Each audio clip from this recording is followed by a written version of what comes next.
muri Zimbabwe muri rudadiso nhasi rarimwe zuva tadzoka zvakare mubhindura mune nyayawo yamadzibaba. Madzibaba vakanzi ndibatsirei nevamwe amai. Mushure mekunge vanzarwa madzibaba vakazowanzwikwa vakuti toda zvipfeko zvenyu zvemukati. Hatizivika imimi vese vari kumasowe kuti ndizvo here ndomanamatiro amunenge muchiita here iwayo ekuzopedzesera matora zvipfeko zvemadzimai zvemukati. Hatizozive hedu kuti munoeresa sei. Naizvozvo hatingadi kutaura zvakawanda. Ndonhauya tiinayo zuva nhasi madzibaba vabva vatadza kudzosera zvipfeko izvozvo. Izvo zvakuita kuti varidze zvipfeko hati tichiri safe here. Rangu zita ndinonzi Andrew Neshamba. Nhasi ndafamba nemwana wangu. Wakadiko mwanangu? Tiri kwedu makadiwo. Yaiwa ndiri nani chose. Sangana nemhuri yeZimbabwe. Ninjani mhuri yeZimbabwe. Lapha sihlanganele indaba ezwisa ubuhlungu kakhulu lapho umama wahamba esiyodinga uncedo kuMazibaba. uMazibaba wathatha okwangaphakathi khangathi uMazibaba kasafuna ukuphendukisa impahla zangaphakathi ezikamama. Mkuyiwona usengaye mama. Nyaya iyi inoti netsei nekuti sefiti yemuridzo wembatya ndo yandiri kuona seyakutyisa apa. Ndo yandiri kuona yanyaya hombe. Kunzima. Kunzima njengoba sibona lapha indaba leyi ilokho isahamba sambelela phambili ngasi sifuna ukuzwisisa ke ukuthi kuhamba njani ngoMazibaba njalo lokuthi wakufaka ngapi impahla lezi zikamama ukuthi wazibeka ngapi lezo mpahla salokhu sifuna ukuzwisisa. Shumba. Nguzitha ndinonzi Andrew Neshamba. Rangu zita ndinonzi Nomsankomo. Ndabva ndafunga bless ubva wanyarara hako. Senguva dzese muri yeZimbabwe tinokurudzirai kusubscribe kuDrumas Media. Drumas Media, taking you to another level.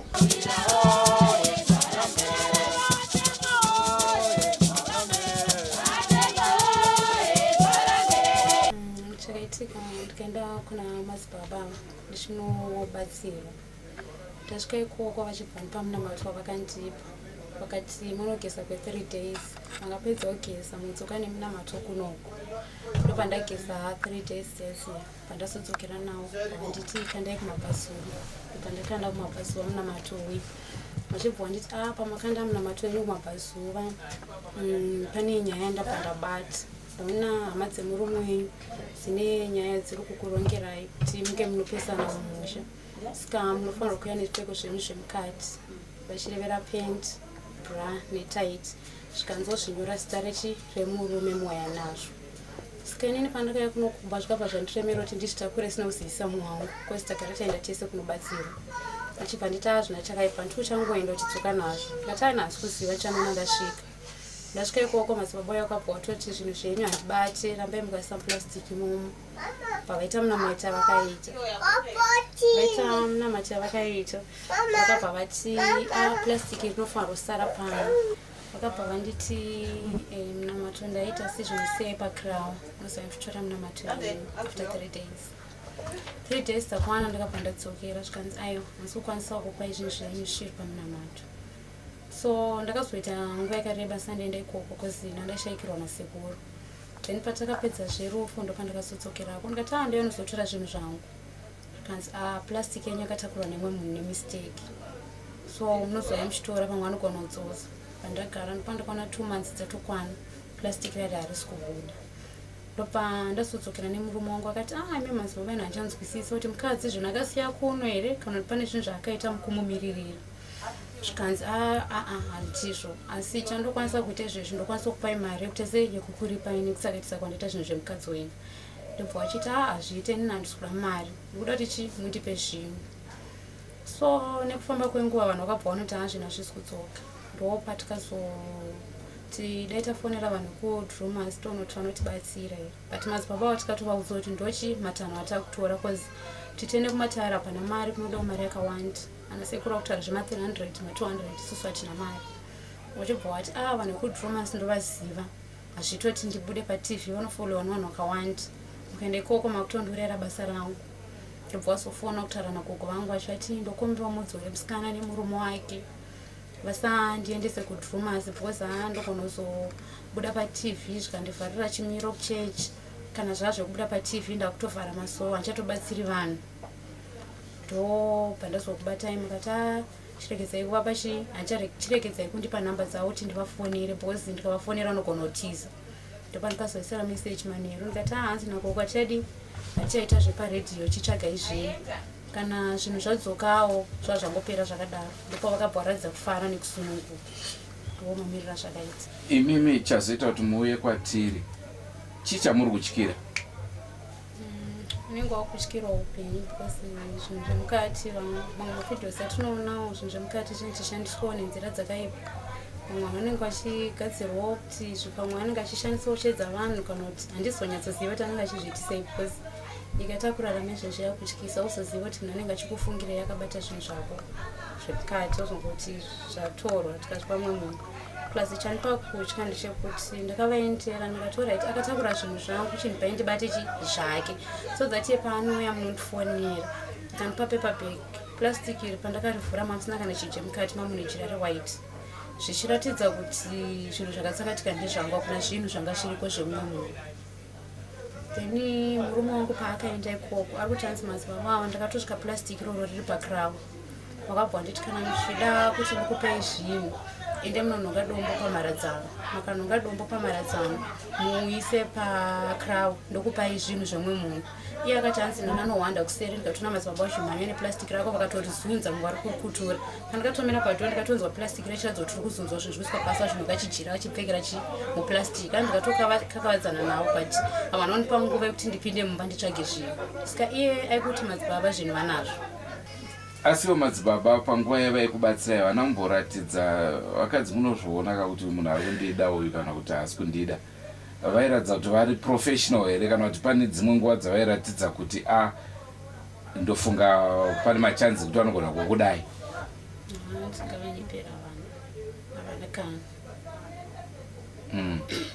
Nekuti pamwe katosvika kuti pamwe vanotora zvipfeko zvokuti vazvigadzire mozopedzisira mavada.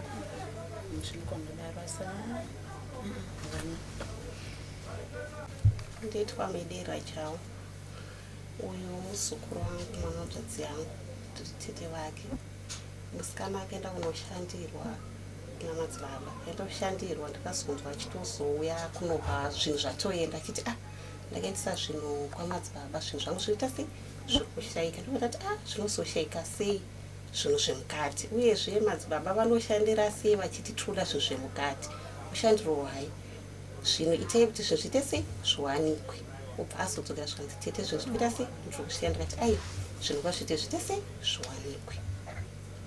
Saka ndiyo nyaya yacho. Sekuona kwenye imimi zvipfeko izvi chazoita kuti mutaure kwatiri chii chamuri kutyira?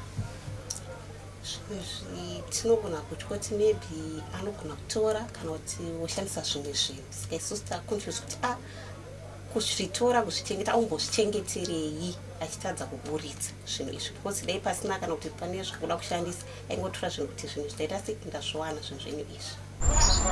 Makadi yenyu muri yese muZimbabwe tichiburikisa nemunobhindura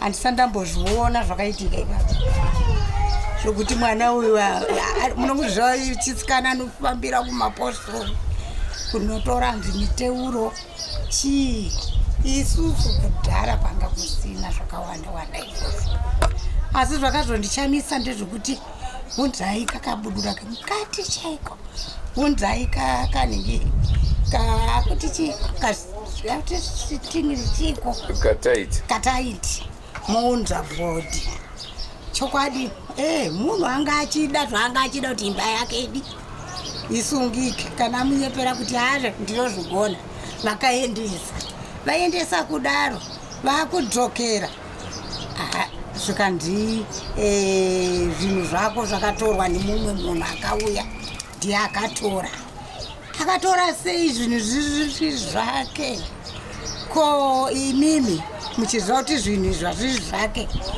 oraiti ndikukupai mazuva iye kana azviona kwaakatora ikoko vachadini vachadzorera. Akamupa mazuva zveshuwa mukuru.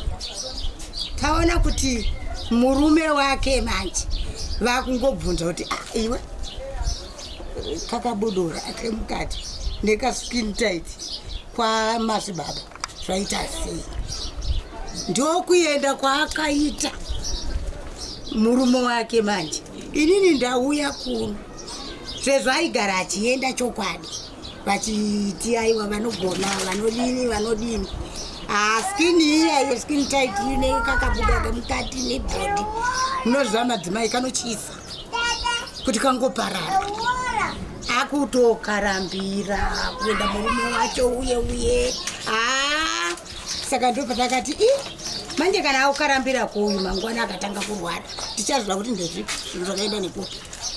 Chiendai nemurume wako azive kuti pakati apa hapana zviripo, iwe wanga uchida kubasirwa.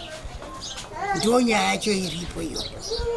Kubvira ipapo nanhasi ava paakamboenda ndopakamuudza kuti inini ndikuisa nyaya kupi kusitidhi. Ndopaakazondifonera ini ndisimo munyaya macho kuti gogo aiwa inzwa inyaya yandakaita nenzukuru wenyu ichokwadi ndaida kumurapa akauya kuti ndoda kuyananisa nemurume wangu asi manje zvinhu zvake zvakatorwa nemumwe munhu.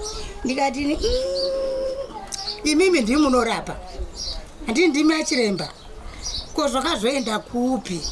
Handiti munhu kana washaya chinhu chako unogona kuzvirodera da akadzorera aenda murume akakumupa jira rewaiti.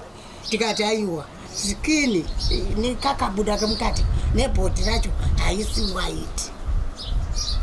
Imimi chiburisa zvinhu zvemwana uyu chete nekuti isu abereki takutya mangwana. Ndokuramba ari ipapo. Ndosaka akauya mwana uyu makamuona achifona zvamunesa kuti konikarwara. Pamwe iye akatora wacho pane zvimwe zvanogona kushandisa kana iwo vanogona kushandisa pane zvimwe zvanogona kushandisa. Inini ndongovereka ndadi ndaoma rega ndiudze vakuru venyika vanhu vese vazvizive. Asi imimi gogo kusvika pazera renyu iri tingati chitiko chakadai so chii chingave chinoda kuitwa namadzibaba? Ani handisi kuziva nekuti handisati ndambozviona paupenyu hwangu kukura. Varapi kune man'anga kune namadzibaba handisati ndambanzwa kuti vanoti uyai nekabudura remukati mouya nebhodi mouya. Handisati ndambondwa ndakatya nanhasi ndiri kutya. Ko kune vese vachada kubatsirwa ndeipa advice yamungavapa semunhu wechikuru? Kubvira ipapa tiri kuti vasikana vese madzimai vese ngaangware pakutora zvinhu zvavo izvi. Kana achifambira kuvanhu vakadaro ngaangware. Kabudura yemukati yakakosha.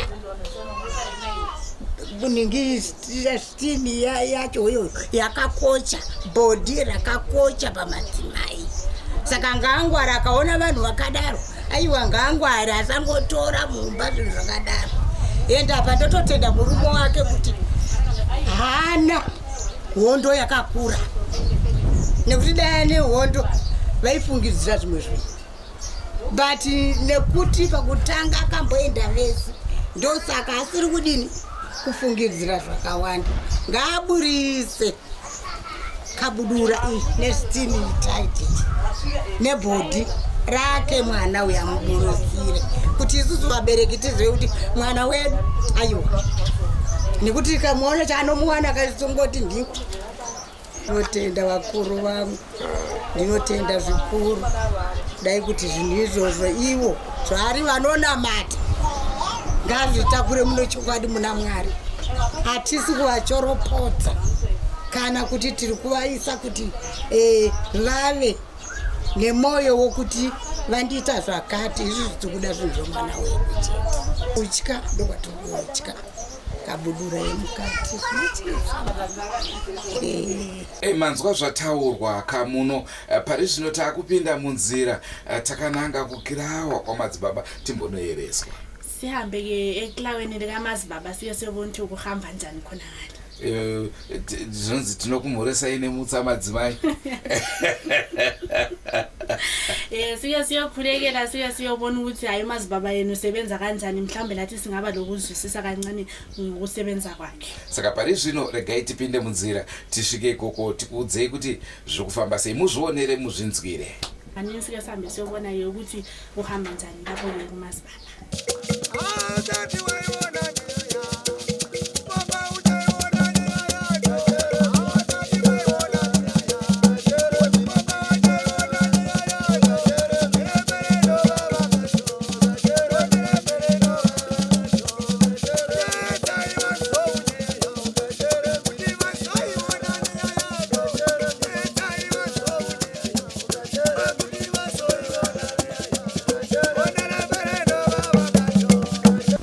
Sekuvimbisa kwataita kamuri yeZimbabwe kuti pari zvino takuenda kumba kwaMadzibaba. Ndofunga pakebhini yamuri kuona apa ndo panogara Madzibaba asi havapo, saka takuvafonera. Regai tikupei conversation yatiri kuita navo ka panhare munzwe kuti tinzwe kuti varipi uyezve vanenge vachiti kudini. Kana vari kure tinenge takuvabvunza panhare, asi kana vari padyo ka tinoda kuti tivamirire tikurukure navo tinzwe kuti nai Madzibaba makunamatira nezvipfeko kwakanaka here. Ndofunga pamba pavo zvakare pamuri kuona apa ndo pane kirawa yavo vanoitira ipo pamba vanonamatira pamba pavo. Hatisi kushora munhu waMwari, ndo mabatsiro anogona kunge achiita, asi cheduwo kunzwisa kuti zviriko here izvozvo kana kuti kwete.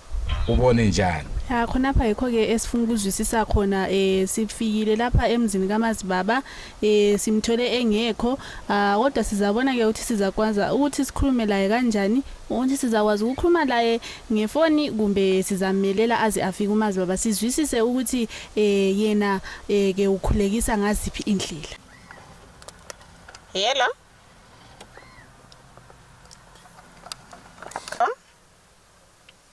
Hala. Magadi Madzibaba.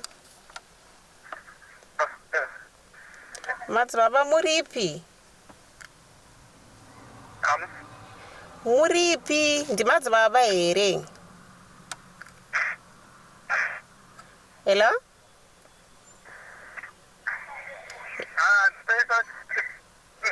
Hello? Hello? Hello?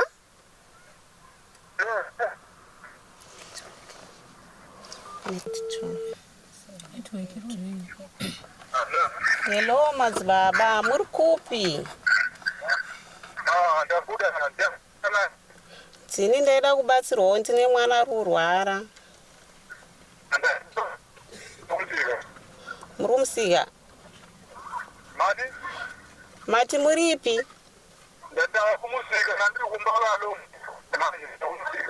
Saka toita sei? Ma?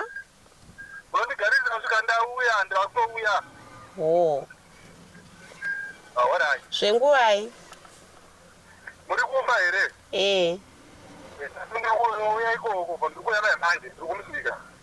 All right. Ma? Skato kumba kwacho kuti ndokwatiri kubva nguva chamuko.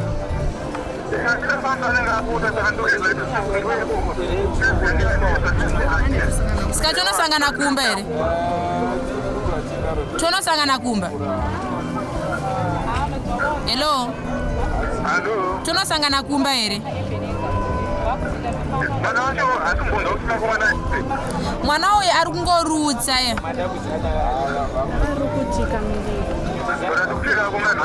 Kota ndati tozokutoreka nemota zvingoita nyore.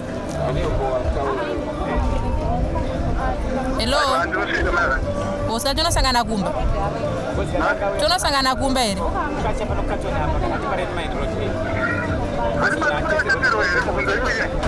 Mati? All right. Ndofunga mazvinzwira muri yeZimbabwe taitwa gara ndichauya awa yese yapera tiri pano takagarira tiri pamba pakebhini yamadzibaba. Naizvozvo tazoti aiwa regai titeere kumusika ikoko tinoona kuti kwakamira sei. Asi tichisvika kumusika kwacho ngoma ndiyo tanzimirai pashopi iyo tiri kuuya. Havana kuuya madzibaba, uone njani? Mbona ngathi kule ndaba ekhona eyenzakalayo lapho mazibaba sithe simlandela ke umazibaba emashop ngale safika sesithi yena sesukile sesiyamthola endlini lapho ke lapha de sivela khona. Hayi kuthi ukuthi kule ndaba ekhona eyenzakalayo ayesaba emazibaba la. Madzibaba vari kutitiza. Ndinovimba pane avapa ruzivo rwokuti tiri muno mubhindura uyezve tinogona kunge tiri kuzovatsvaga. Naizvozvo vaakudhobhadhobha. Ngoba ngendlela asibalekela ngayo khanya ngathi hayi kukhona ke umuntu omncweba indlebe wathi hayi mazibaba abe Dreamers Media sebefikile ke lapha. Hayi mazibaba waqalisa ke ukucatshacatsha esibalekela ke. Zviri kunzi hembe dzakapiswa, munoti kudini? Ndona sekuti mazibaba vari kunyepa zvino vana kupisa vanazvo. Kuti dakandodzoti ainge iri process yekupisa. Handifungoti pane chairema kuti vapise tiri tese. Tichionawo zvezvangu zvichiitwa njogosikana. Uyezve nyekuti vari kupisa vakuitaura mushure mekunge mimi mavafonera. Asi kuhama dzangu nemurume wangu vari kungoti aiwa zvinhu zvakatakurwa nemumwe munhu achadzoka nazvo. Saka panga tone confusion achaziva kuti munhu akachena here kana kuti haana kuchena. Muri eZimbabwe ndofunga maonawo kwazvataedza kuita tateera madzibaba kumba kwavo. Tikawana kusina munhu vakati vari kumusika. Tikasvika kumusika tazovafonera ndofunga nhare mainzwawo zvakare zvavari kutaura. Vari kungotiza kugabha. Mina mbona ngathi ngakade kungela ndaba umazibaba besiyamthola endaweni kodwa hayi umazibaba yena ukhetha ukuthi abaleke asichiye atshone esibhodisa kutsho ukuthi hayi lapha ke kule ndaba ekhona lapha babashuma. Tinozviziva kakuti madzibaba muri wenguo tsvuku munoita mhiko munouraya. Tikazoona ka mwana iyeyu ari kushungurudzika afa zvaakureva zvakawanda. Uyezve kana musina kudzosera nhumbi muchitaura zvenyu zvamuri kutaura zvokuti makapisa, pane nyaya madzibaba. Dai muri mumwe madzosera zvipfeko kumuridzi. Ngoba ke kusasa kuzamhlupha ke umazibaba loba kuukuthi ayisuyo kwenzileyo lokho sithi kumbe umntwana lo ugqotshwe imota kumbe usuvuke engogulayo uzamhlupha umazibaba ngoba imuli kasisi lo izacabangela ukuthi hayi umazibaba ngoba nguye olesigqoko zangaphakathi zikasisi lo hayi indaba leyi izahlupha asazi ukuthi izaphetha ngani. Uyezve ka chimwe chandingangoda kuzisa madzibaba panguva ino ndechekuti vakaramba vachitiza tichauya nen'anga tosvika ka panonzi pagirawo nekuti mimi muri vemweya n'anga ndedzemweya. Chiringodiwa chete ndechekuvheneka kuti nhumbi idzi hamuna here mabasa akashata amuri kudzishandisa kana kuti aripo. Tikangowana ichocho chokwadi, otherwise hembe dzinotengwa dzimwe hazvina nebasa rese. Saka naizvozvo kana maramba muchidzenga uyezve kana mataura kuti zvichokwadi makapisa sematauro amaita panhare apa pakutomboda n'anga ka dzinouya dzokuvherifaya emadzibaba kuti mukutaura chokwadi here kana kuti kwete. Ndo patinoda mwaka veDreamers Media. Hayi asazi ke umazibaba uthi yena impahla wachiza azazi ukuthi lelo liqinise lingakanani ukuthi impahla lezo wazichiza. Njengoba sokunje so thina njengabe Dreamers Media sesiyabeka ke lenyanga sibuye ke lathi sizwisisa ukuthi indaba leyi kuhamba njani ngoba hayi ukhanya ngathi akula kuzwisisana lapha okuhle. Hapana kunzwisisana zvachose. Ndochirongwa chatakati nacho muzuva ranhasi kubva kwandiri Andrew Neshamba. Mina igama lami nguNomsango. Ngatisanganei mune zvimwe zvirongwa asi senguva dzese muri eZimbabwe tinokurudzirai kusubscribe kuDreamers Media. Dreamers Media taking you to another level. Goodbye my friends. Goodbye my friends. Wakamboonana tichazoonana nerimwe zuva hama dzangu. Ini ndokuenda kubasa kwangu. Iwe makiwe mkaranga.